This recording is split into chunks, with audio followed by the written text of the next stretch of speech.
Hey, it's Johnny Jett, and this is my 39 travel questions for real with Doug Lansky. If you just happen to watch the video before this, we got off on a little bit of a side kick on Sweden and the coronavirus and Trump, so you can watch that.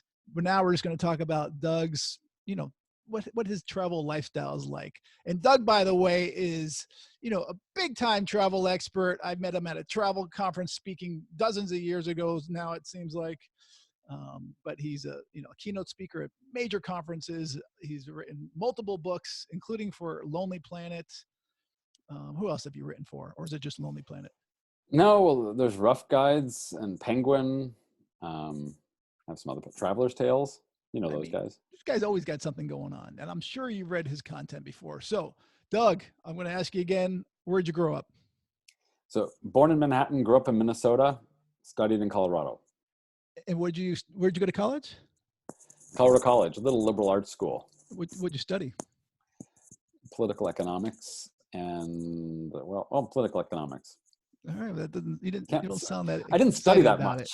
I was the editor of the newspaper. That took all my time. I got you. And now you live in Stockholm, Sweden, which you can learn all about on the video we just shot, and also how he's doing with that. But so, how many countries do you think you've been to? Maybe. Depends if you count like a half day during a layover. But yeah, around 120-ish. Just around 120-ish. There's 93 countries, according to the UN. I think 193, 194 recognized by the United Nations. Yeah, insane. So 120. By the way, do you have a favorite? I know that's like the worst question to ever ask a travel writer, but yeah, I don't mind saying it because I don't think people want to go there because you have to have specific tastes, I think. So it's northern Brazil. Because I'm a kite surfer and the wind there is great. But if you're not into kite surfing or windsurfing, the wind just so windy. It just wisps up the sand and it feels like it's cutting your legs. It's not particularly pleasant for sun tanning or just hanging out. But if you're kite surfing. How about your least favorite? It's based on the experience. I had a horrible time. I love Colombia and I had a good time in Venezuela. The border in between, I ended up with like an evil sheriff who wanted to lock me up so that he could extort me for money. And yeah, those border towns are a little sketchy. I've gone, actually, we're just talking about Belize behind the scenes. I've gone from Belize to Guatemala. And my wife's like, I've never been so scared. I was like, it wasn't that bad, but those little borders are a little sketchy. Yeah. And how about, where do you think the friendliest people in the world are? Okay, Syria before the war was amazing. I'd go for a taxi ride to go to some monument and they'd end up taking you home for dinner. That was amazing. Or little picnic that you walked by and just waved and they'd wave you over and give you half their food. Also in, Tonga, Fiji. I was hitchhiking with my then wife in Fiji and a taxi would pull over. I'd be like, no, we're not going to pay for a taxi. We don't have any money. And they go, no. I'm going that way anyway. I'll give you a free ride. It's like stuff like that just blows you away. Yeah. I do think, I've always said in these interviews when I ask people that question, the Fijians, especially on the outer islands, are the nicest people in the world, in my opinion. But the Irish are so friendly, the Thai, the Indonesians. There's a lot. It's tough competition. It is. But yeah. So do you have a favorite American city? Oh, besides New York? Tough one. That's a tough one. I know. How about international? Man. And besides Stockholm, since you live there. All these favorite things are tough. It all depends on what's going on. If you fall in love there, if you have bad weather, all that stuff clouds. I really have enjoyed Barcelona lately and also Lisbon. Been spending a lot of time in both of those cities. I have been very careful, but I can tell you they have tried. Yeah, that's the one thing about Barcelona. Almost every single person who's lived there or been there, either been robbed or they know somebody. And I've been to Barcelona, actually, I don't know how many times, multiple times, and I've never been robbed. But I've heard these horror stories, including from one of my writers, which I bring it up all the time. Yeah. You have writers? Yeah, can you imagine that? But yeah. How about, is there any place you have no desire to go to? Space? Yeah, actually, I'm curious to go to space. I would be happy to go. There's parts of like remote Russia that I'm not terribly curious to go to, and I feel guilty saying that because you could probably have some incredible experiences in any of those places. It's usually the places you least really want to go to when your bus breaks down and you're just stuck there. That's when the adventure starts. Yeah. So you backpacked all around the world, basically. Yeah, so I backpacked for 2.5 years, and I got this syndicated column that grew to about 40 newspapers. It was like a weekly column called Vagabond. And thing was, I didn't have like a base newspaper that was paying my expenses. The way syndication works is usually start with a base newspaper that pays your salary, and then syndication kind of nickels and dimes and kicks in a little bit. But all I was getting was the nickels and dimes. So I was trying to survive on, let's say, 20 grand a year and pay all my expenses and take no freebies. Not easy. It was tough. I mean, sometimes I couldn't even afford to stay in a youth hostel. So like in Spain, I'd go down to these coastal towns where they had these little restaurants on the beach, and I'd buy a beer and say, do you mind if I sleep on the sandy floor of your cafe overnight? Promise I won't steal anything. And the boss would be like, freaking crazy. What do you do? I said, I'm a syndicated columnist. That's incredible. And I also worked for NPR, and they pay even less, like 50 or $100 a pop. I mean, that is ridiculous. Yeah. Listen, I understand not taking freebies, but listen, I taken the freebies, as you know, but I call it the way it is. If it's something bad, I've had PR people call me many times. You can't say that about our airline or our hotel. We gave you a free trip. I'm like, who cares? You know what? You tell a movie critic that that they can't say bad things about your movie because you paid for their movie. No. Right. So, but there is a feeling about that. But there was a reason though. So right before I became a travel writer, I was out backpacking. I got hit by a car in Bangkok. And the day before, I had just got one of those fake press passes that said I was a travel writer. So I'm laying in the hospital, first in Bangkok, and then I transferred for surgery to Sweden, where my girlfriend was.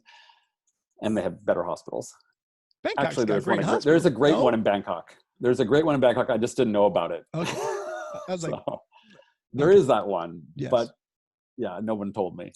Anyway, so I came to Sweden, and I'm staring for months at this card. And I thought, if my leg ever gets better and I can walk again, and I ever become a travel writer, I just sort of said, I'm gonna never take freebies. I just sort of took this oath to myself for no particular reason. My leg got better. Good job. Listen, your stories have probably been incredible. Like the one sleeping on a sandy floor. That's where some of the coolest stuff happens. Without a doubt. Without a doubt. The adventures start. Yeah. I mean, you are very adventurous. By the way, where do you think the most adventurous place in the world is? New Zealand? I mean, no. I mean, New Zealand's a safe place. I mean, it depends what you mean by adventure. They're the adventure capital in terms of bungee jumping and shot over jet boating and all that kind of stuff. Stuff that you sign up for and sign an insurance form. But in terms of I would probably say the Darien Gap. It's pretty. I don't even know where that is. Intense. That's between Mexico. Sorry, not Mexico. It's between I want to say Panama and Colombia. Okay. It's this gap where there's like a no man's land between Central and South America. It's a drug smuggle route. What's his name? Pelton, world's most dangerous places.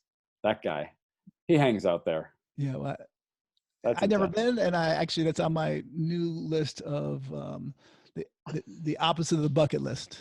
We call it we use the letter F. Robert Young Pelton. That's his name. I do remember that guy's name. Super mustache. Are you like an aviation geek at all? Do you care about planes? Not so much. The only thing that's happening is that my speaking fees have been going up, and they're putting me up in business class more often when I come to these conferences. So I'm getting a little cushy with this. That's nice. Plane. Do you have a favorite? Do you have a favorite business class? I'm not. No, it's I'm the guy who's tried 3 different kinds of champagne. I don't have an opinion on it yet. How about airport? You're the expert. I would say when you get pajamas and they put down a little bed thing when you're about to go to sleep. Mattress pad. That's pretty nice. Oh yeah. Yeah, that's pretty nice. How about, do you have a favorite airport in the world? Ooh, that's a good question. I mean, Changi is the obvious choice for the big Everyone ones. says They just Changi. do so much stuff right. Um, I like the little smaller ones. Some like, yeah, I think Barcelona's done it as a good size, and it's beautifully done. It's not. I like After Madrid's that, I would T4. go to something like Mombasa, where it's just like a thatched hut. In the Caribbean, Dominican Republic, Punta Cana nailed it with the thatched hut thing. I've They never took been an to Punta airport and they Cana. just dressed it in a thatched hut. I like that. I mean, I've been Cool. to those in the Cook Islands and things like that, Yeah, which is awesome. those are awesome. I'm They sorry? should feel like you're arriving someplace It special does that's feel unique like to that, that for area. sure. It's a giant welcome mat, and they miss Yeah. the opportunity most of the time. Agreed. Have you ever sat next to any celebrities on a plane? Yeah, sort of. I sat next. Well, it's a Swedish celebrity. This woman named Carolina Klüft, who won the heptathlon. She was the Olympic gold medalist, and at the time she was this huge star. It's cool. And I was sat down next to her, and I was so excited when I had to stand up, and she came by and took the window seat, pulls out a pillow, puts her head up it, and goes to sleep for the entire flight. And oh, That that sucks. that kind of sucked. How about you? You must have you've sat Oh, next I to mean, Richard Branson. literally, if I didn't sit next to Everybody. them, I'd sit near them. But I've Okay. sat literally next to celebrities many times. But I used to do New York, LA every other week, and I knew all the gate agents. So, and I bought the cheapest ticket possible. I'd pay like 198 round trip, and they would always bump me to first class because I was nice to them. This is before 9/11, when the computer systems weren't so savvy. And literally, I've sat next to almost or near every celebrity you can possibly imagine. That story just reminded me of the time that J-Lo came on the plane, and I was like, J-Lo is here. She gets on, literally throws a blanket over her head and goes to sleep. Yeah. And I'm like, damn. Who do you sit next to? Do they speak with you? Yeah, some of them. I mean, I'm a friendly guy, so You are a friendly guy. That's I true. there's a funny story where my wife and I were flying. I was speaking at a travel show in Chicago just a few years ago, and my talk was how to travel like a rock star. And we both got upgraded, and we're in the aisles of the first row. So the windows are both open. Although my window seat was taken by someone else, but her window seat was open. I said, you know what? They're just about to shut the door. I guarantee you have a celebrity sitting next to you because, usually celebrities come on last and they sit in the first row, 1A. Yep. She's like, I don't want to sit here then, switch with me. And I was like, no. Sure enough, the lead singer from Smashing Pumpkins sits down. And anyway, I ended up talking to him after the flight because she was too afraid to talk to him the whole flight. But during the flight, all of a sudden someone came up from the coach to use the bathroom in first class. And on the way back, they go, oh my gosh, you're Johnny Jett. And my wife just did a triple take. Like, what? I'm sitting next to Billy Corgan. And so the woman's like, I follow you all the time. And that's when I saw, Billy's eyes open up like, who the hell is this guy? And I'm like, what the hell's going on? Anyway, that's a whole long story. This is all about you, not me, buddy. I don't know why I got on that. Dude, you're the celebrity. I might have to cut that out. All right. What's your drink of choice when you're flying or when you're on the ground? Oh man, it depends where I am. It's like if I land in Bermuda, I gotta have it dark and stormy, or I have to get a rum punch in the Caribbean or something like that. I try to go for the local drink. If I'm in Singapore, you got to go for the sling. Depends where you're at, but I mean, otherwise, I'll say it's hard. Oh man, I'm drinking water on the plane. That's all I drink. Yeah. Well, if I'm in business and they come around with some champagne, yeah, how can I possibly refuse? I don't care if it's breakfast. Something in me, I have to take that free thing. It's funny. By the way, your microphone's kind of rubbing against your jacket. So rubbing against my nipple. Yeah. That doesn't turn people on. All right. All right. Since you've traveled around the world, especially on a budget, what's the craziest thing you've ever eaten? I ate a piece of a monkey's head. I'll preface that by saying I'm currently vegan, so I wouldn't do it today. But I mean, I was in the Amazon living with these headhunters, and they had some kind of a giant ape thing, and the head was there, and had its hair on it, and the part of it had just like they'd been gnawing on it, and they took a bite and handed it to me, and I didn't know that maybe they're just screwing with me. So it was flies on it. I just kind of brushed the flies off and took a little bite of this ape's head. It was uncooked. How'd that taste? Nasty. Like chicken? It was just, yeah, of course. It tastes like raw chicken. Okay. It seems like every time I have a guest on, I'm like, you're the winner of the most disgusting thing, but you are the winner and you cannot be beaten. That is ridiculous. They give you the stuff it's fermented corn juice, which is their alcohol to wash it down. So I'd gone up to Amazon on a cargo ship for 8 days and get to, what's it called? Benjamin Constant and then Letitia in Colombia. And I was there with 2 other travelers in the whole town. We're like, what the hell do we do now? We're bored of our asses. We've been sitting in a hammock on this cargo ship for 8 days. Let's have some adventure. So we rented a boat with an outboard engine and a little dude who was driving it, and took us far up one of these tributaries as we could possibly get so we could meet some indigenous people running around naked in the jungle and hang with them. I was 21, 22, and I was going through my Indiana Jones phase. And we met some people who just came out of the bushes naked, and we're like, we're going there. Oh my God. We stayed with them for like a week. It was crazy. It painted our faces, went blowgun hunting. Yeah. And then we left when these guys got drunk on this fermented corn juice, some teenagers, and like woke me up in the middle of the night by tapping me on the forehead with their machete and going like, wake up, dude. And it was like bleeding. And I gave them some tuna in my backpack underneath my hammock, and they were happy with that, and they wandered off. And I just said to these other 2 people, I'm like, when the sun comes up, we are getting the F out of here. I'm done with this place. That's incredible. Insane. We did a lot of stupid stuff. Yeah, that is.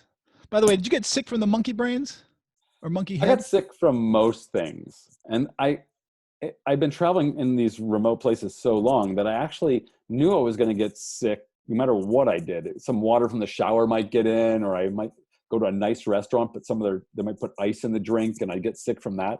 So what I started doing was just not caring. And when I got there, I'd eat stuff that I knew was pretty bad. I'd get sick. I'd take the meds, and I was good for the rest of my time there. Not the normal route. Where was the sickest you've been? Whoa. There was in Nepal. Yeah, that was pretty bad. I was waiting to go trekking. And I was there for like 10 or 12 days. I lost so much weight.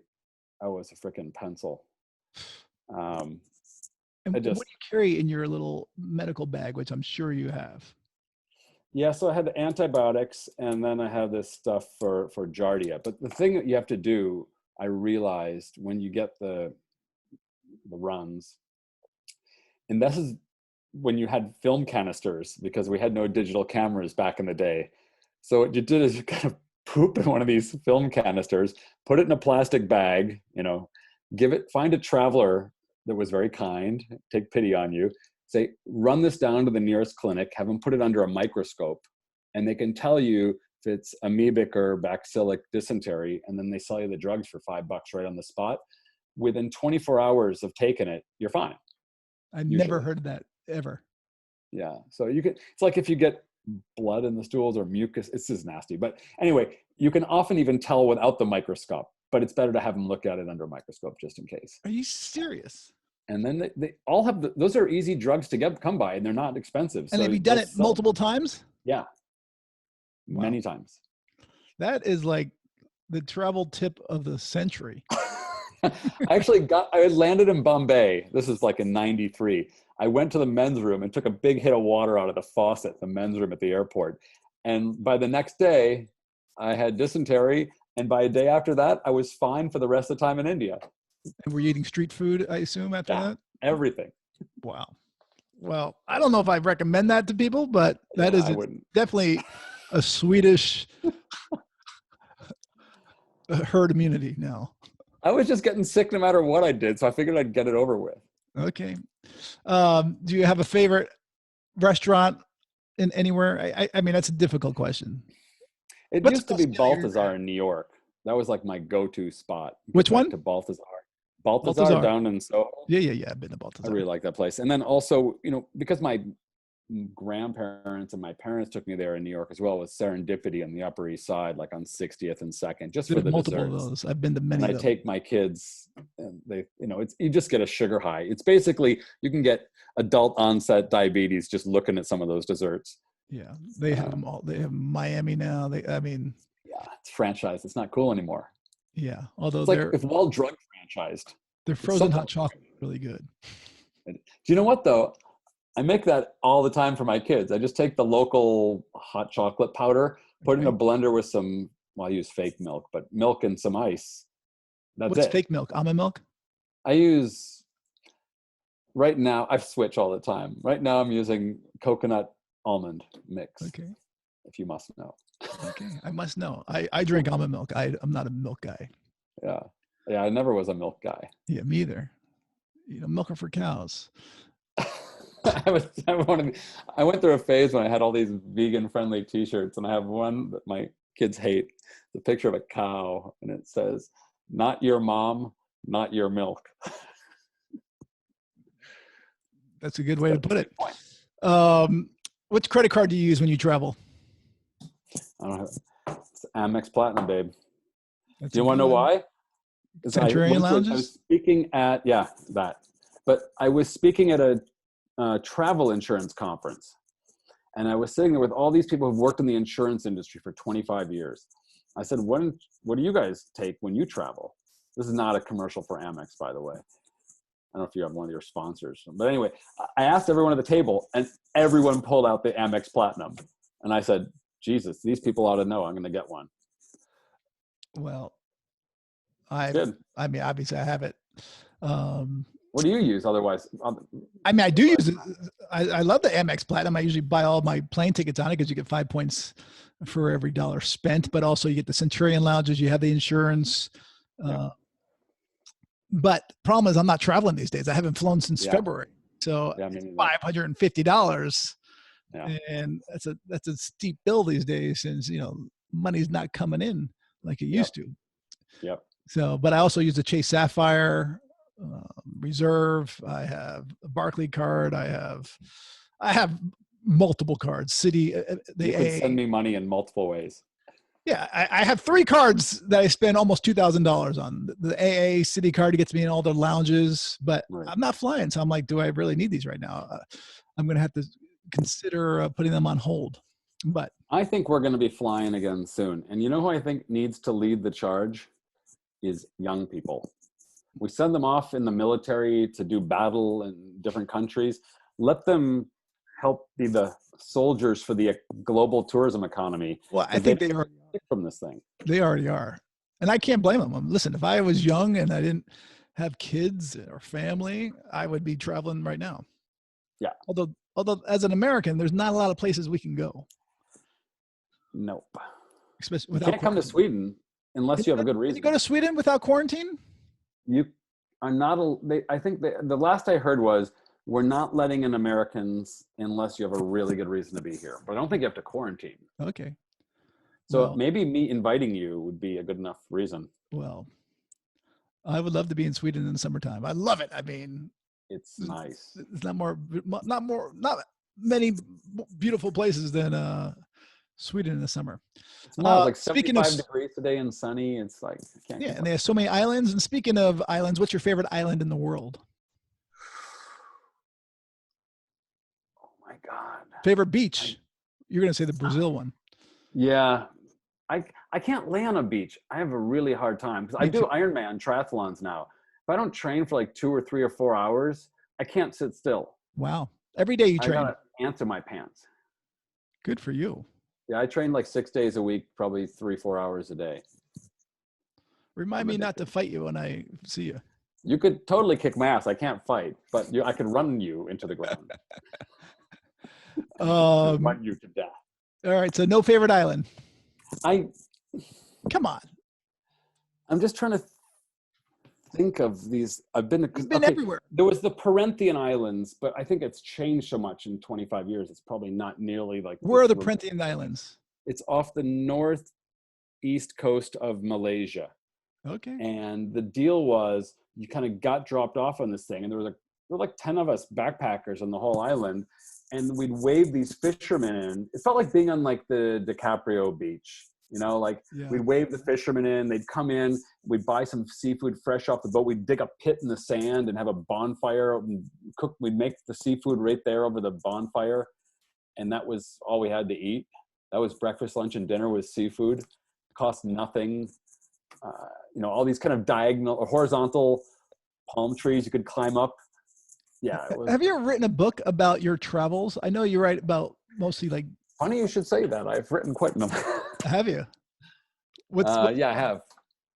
I've done all these columns. So I had a 5-year contract to do a weekly column, and I took the columns and put them into a couple different books. So what's the book called?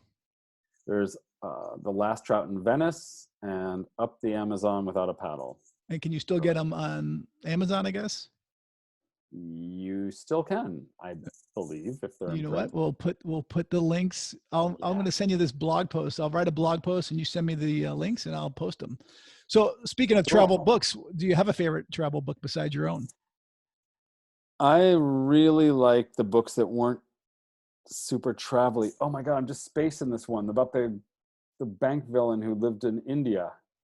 Shawshank. No, No. not Shawshank. No, not Shawshank. What was it called? I have it on my bookshelf downstairs. I liked a lot of Bill Bryson stuff, and I like P.J. O'Rourke stuff, all that humor stuff. I ate it up. And even Mark Twain's Innocents Abroad was an early favorite. But I like it when it's not overly analyzing travel. Like it's just set in the place in a clever way. Right. Peter Mail's in Provence was classic. I like the travel stories that are funny. God, I'm spacing a lot of this stuff right now. Well, I'm going to send you this blog post. You can always add them. Yeah. There's this one that's a famous bestseller about this Australian bank robber and ends up in India, kind of hiding out, has all these crazy adventures. I do not know. Falls in with the Indian mafia, and it's nuts. How about travel movie? Couldn't I have researched this first before I come with some answers on the tip of my tongue? Travel movie. The Beach, Indiana Jones? No, it would have to be the Into the Wild. Into the Wild? Yeah. Okay. Plus, I mean, the Eddie Vedder soundtrack is hard to beat. And it's just, I could relate to that guy because that was very close to me. The way that he kind of wanted to just jettison the money, jettison the material stuff, and just rely on the kindness of strangers, all that stuff. I was really into that. Well, and travel TV show. Do you watch any? Did you like Bourdain? I did like his stuff. He's such a natural, and I like when there's a purpose to it. What was this Australian? No, it was an English guy who was one of the early Lonely Planet hosts. Not Lonely Planet. Ian something. Yeah, Ian. The Globe Trekker. Exactly. Guy. I liked him a lot. Yeah, he was hilarious. He was hilarious. I tried doing it myself once. I did a Discovery Travel Channel thing for a month in Japan. It's hard. It is. There's cameras on you when you wake up. When you come out of the toilet, there's a camera on you, and you have to be like, "Oh, cool." It's sort of like hosting a party, and the guests never leave. Yeah, I've done it a few times too. It's not easy, but it's exciting. A few more questions. Sure. Worst travel moment? Did we talk about this kind of? A little bit. I mean, okay, there was one crazy thing when I was going from Colombia into Ecuador, and the border was closed, and there were riots, and there were troops, and I was there with a couple travelers. We arrived there late in the evening, and we just said, "We're travelers. They're not going to shoot us." We just walked past the soldiers and waved and smiled and they had their guns right at us.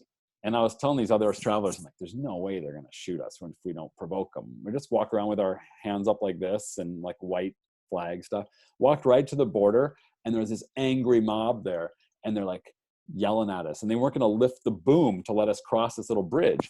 And so I just stared at them for a while, and I went "Viva Ecuador!" And they all went, "Viva Ecuador!" And then they let us in, patting us on the back. And then we got through, and there was nowhere to go. There was no town there, and it was getting dark. And they'd chopped down trees to block all the roads and burning tires. So we were just walking forever. And then we found a pickup truck, And then once we were in a car, we were violating their protest. So people would like throw rocks at us. We were hiding under a back. It was an insane night. We could have been killed. I mean, mobs were after us for being on the road. You are insane. It was nuts. You are, I mean, I'm glad I never traveled with you, honestly. Good. You're probably alive because of it. What's your most embarrassing travel moment? Okay, that's an easy one. Yeah, I mentioned that I had the shits in a number of places. Yeah. One of them was in Paris. And I was walking back. I've been out drinking with some people, and I really had to go. Like it was going to come out. And I was not far from the Louvre. And I remember it was just... The Louvre or the Lou? Louvre. Well, kind of, I thought both. So if you know, it's kind of like the Louvre is like U-shaped, you know, and you got the pyramid in the center. You went to McDonald's right to the left. So I was in the north, I think it's the north part, or the outside top of side of it. And I just saw one of those little like high-tech spaceship pay toilets in the distance. So I was like fishing around in my pocket for some money, and I was running. I'm like, I'm barely going to make it there. And I get there and it says out of order. I was like, always. Oh, Jesus. And I look around and there's like one of these little tiny like street islands, like a roundabout where there's high bushes. And then there's, I think, just grass in the middle. It was just right near, I ran, I dove. Like when there's like the footballs on the 1 yard line and they give it to the running back who goes over the top, I dove over these bushes and into this grassy thing, did like this kind of a keto roll landing, down with my pants, and just took a dump.